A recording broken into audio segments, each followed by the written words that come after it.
So the first thing I would do is find somebody experienced. You can try to do it on your own. I wouldn't really recommend it. I know some people have that attitude and demeanor like, hey, I want to do it by myself, but it is always better to learn from someone else. So the first houses I didn't do it myself. I hired somebody, and during that process, I had them hold my hand and show them and have them show me everything to do with building a house. So I was there every single time they were meeting a subcontractor. I was there when they were running their financial reports, meeting with the bank, getting an appraisal, everything pre-construction from permitting to builder's risk to actually getting out the ground. I was there for every single meeting because I knew eventually I wanted to be in the driver's seat. I know not everyone has the ambition of being a builder or getting onto the development side, but at the end of the day, you want to know where your money is going and you want to know what's going on. So the first thing I did was find someone who had that experience. I partnered with them. I was happy to give up 50% of the upside in exchange for the knowledge that they gave me, which was priceless. Okay, Because so you after bought that, them a deal. yeah. Okay, Absolutely. so it wasn't like you just found somebody and said, let me follow you every day. Like Absolutely. you came with like an opportunity. I came with the opportunity because I know if you want to take, you have to give. So for me, I'm giving equity up in a deal in exchange for being able to get the knowledge to execute the next one by myself. So that's what I would recommend to anybody out here, whether it's flipping, development, or building. It's all the same. You should partner with the experienced operator first before you do it on your own 100%. What's the second thing? So the second thing I'd say, if you're getting into new construction, is I would say, and it was something I had a problem with, is knowing that I'm green and knowing that I don't know everything, if that makes sense. Because me going into new construction, of course, I knew things from the flipping side, but there's always someone smarter than you. And I learned that I need to sit back and listen to those people, because if you're not a sponge, if you're not willing to soak up the information from other people, if you're hard-headed like I was for probably the first year or two in new construction, it's not going to work out. And that's something that a few friends of mine can attest to in here, is when I started getting onto the new construction side, I didn't want to delegate. I wanted to wear all the hats. That's a fact. I wanted to pull the permits. I wanted to meet all the subs. I wanted to do all the scheduling. I wanted to write the checks. I wanted to do all the walkthroughs with the buyers. That is not something that's sustainable if you want to do this at scale. So that's something I had to learn, is how to delegate and let other people that are smarter than me do their job. And I do what I do best, which is finding opportunities. Yeah, I agree. Nah, I agree, bro. Like, y'all doing it as brothers, y'all doing it as family. Me and Paul, we friends. We met in Nashville, Tennessee. We bounce a lot of ideas off of each other.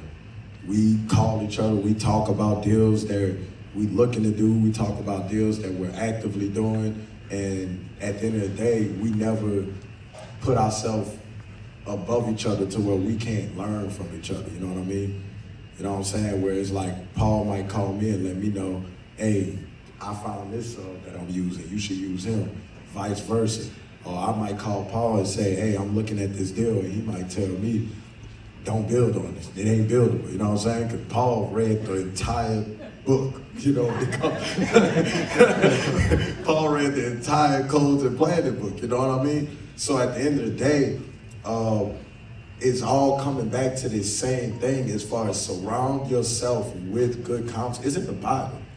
Like, it's literally in the Bible. Surround yourself with good counsel. Surround yourself with people that can help you, because at the end of the day, you just don't know everything. And if you're trying to get into something you've never done, what's the best thing to do? The easiest thing, the biggest cheat code in life is getting with people that's done it before you. Now, to give y'all something tangible, when it comes to analyzing land, I didn't know, you know, where to even start when it comes to analyzing land deals. So I'm gonna tell y'all right now, and I probably learned this from Paul or somebody, you know what I'm saying, that come before me. We looking to buy infill lots between 10 and 20% of what we could sell the house for, or less. Okay? So what does that mean? If you're looking to analyze a deal, if you're looking to buy land, if you're looking to wholesale it to a builder, if you're looking to buy it for yourself and develop on it, some of the best advice I can give you is start with the ARV. Who in here don't know what ARV means?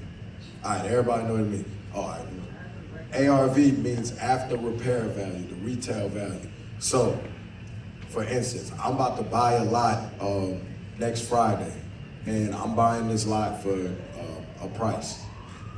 I'm buying this lot for a price, you feel me? So, yeah, I'm buying under 20%, you feel me? So, whenever the person that's selling me this lot, nah, it's not your lot. Yeah, I'm buying yours the week after that. I'm buying a few lots right now, but whether it's the lot next week or the week after that, whenever that person sends me that deal, I don't care about what price they say. I know what my process is. You feel me? So all I need is the address. And what I'm gonna do is I'm gonna type that address in Zillow, I'm gonna type that address in RealTrax, and what I'm gonna do is I'm gonna look at the data, okay? I need y'all to understand, real estate is a numbers game. Every time I lost is when I put the emotions in it. Like that deal me and Paul lost. There was some emotions involved with it. We really shouldn't have bought that deal, but that's another story for another day. But at the end of the day, whenever you stick true to your numbers, most of the time you probably ain't gonna lose. You feel me? So whenever someone sends me a deal to purchase, or whenever I'm looking at a piece of land to purchase, what I'm gonna do is I'm gonna circumvent that area and I'm gonna look at within a half a mile to mile radius, and I'm gonna look at other new construction properties that sold, and I'm gonna look to buy my land between 10 and 20% of that number. Now at the point that I'm at, some of these properties, and this is the great thing about development, because once you do one house, two houses, three houses in the neighborhood, you set your own comps. So now these two properties that I'm buying in the next 2 weeks, I've already sold a handful of houses within 5 minutes of them. So I know the numbers, I know what I could get. You feel me? I know what type of person is looking for this home. You know what I mean? So at the end of the day, even if you've never done a house or you're at house one, whatever, research the data. Look at these neighborhoods, look at the zip codes, look at what the trends are. You feel me? Because if you get good at determining what's the value of something, then everything else reverse engineer from that. So if you don't know where to start with the value of the product. If it's an empty piece of land and it don't have a house on it, go look at 5 houses that's within a mile to half a mile radius and see what they sold for, and then now you have a starting point. You have a value to go off of, you feel me? And then now, like I just told y'all, we're looking to buy, and this work for infill development, y'all, okay? So we're looking to buy between 10 and 20% of value. So what is infill development? Well, it's underutilized lots in neighborhoods, okay? So you ever see me on my Instagram talking about I'm about to tear this house down, I'm about to buy this empty lot, I'm about to start building on it within 30 days? That's infill development, because there are already streets, there's already utilities, there's already water, sewer, electric, all those things. I don't recommend anybody to try to start off with raw development, because it's gonna take a long time for you to make money. And at the end of the day, bills come at the first of every single month. So the quickest way to make money in development is infill development, because it's as easy as buying the lot, getting your plans, getting your permits, and starting to build and then selling that house. All right? Now, and one more thing I'm gonna say before we wrap up. Some of y'all, like, I know sometimes y'all might see us talk about, I mean, you and your boy, y'all having the whole flip and development battle right now. Yeah, he in there. Y'all might hear us talk about forget flipping, develop, do this, do that. At the end of the day, bro, when I talk to my students, I talk to them about my actual process. My process was wholesale, flip, then development. And most people in here, if you want to get into development, you're probably gonna have to do a few wholesale or fix and flip deals in order to get to the development level, to stack some money, to stack some experience. The ultimate goal for us to y'all is for y'all to be able to make money, to get out of survival mode, to be able to capitalize out for everything that's going in your market. So it's okay to have a goal to develop. I'm letting y'all know, my first goal in real estate was to build. You feel me? I came to Nashville in 2016 before I went to college, and my uncle was building houses. My aunt married him, and I told my dad, that's my rich dad right there. This dude. I swear to God, I put down everything I love. I told my dad, I said, this is my rich dad. This dude know about credit. This dude building houses. I ain't never seen this before.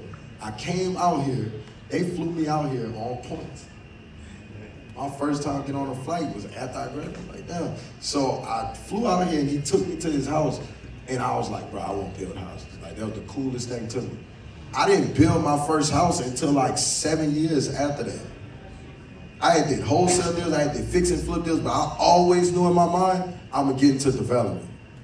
So understand that I don't want y'all to block yourself because you wanna start building houses and you can't right now, so you don't do anything else. They got a lot of people making a big bag right now doing wholesaling, doing fix and flip deals, and then using that money to get into the development side, okay? Y'all heard Lana talk about doing flips. Y'all heard me talk about doing flips. Everybody on this panel, I'm pretty sure, whether it's in development, Xavier, you talk, y'all do real estate. Everybody, we all invested in real estate. Like most millionaires is created through real estate, you feel me? So at the end of the day, the main principle is getting in low and selling high, knowing those numbers, okay? So I want everybody to give a round of applause for our panel.